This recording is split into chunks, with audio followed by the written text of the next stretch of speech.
Меняем уплотнители, еще петли.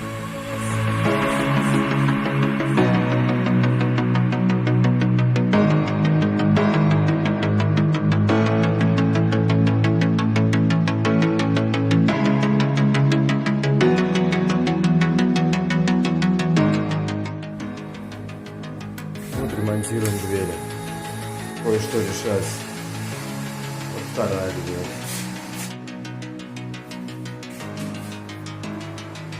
Здравствуйте всем снова. Это ремонт окон 63.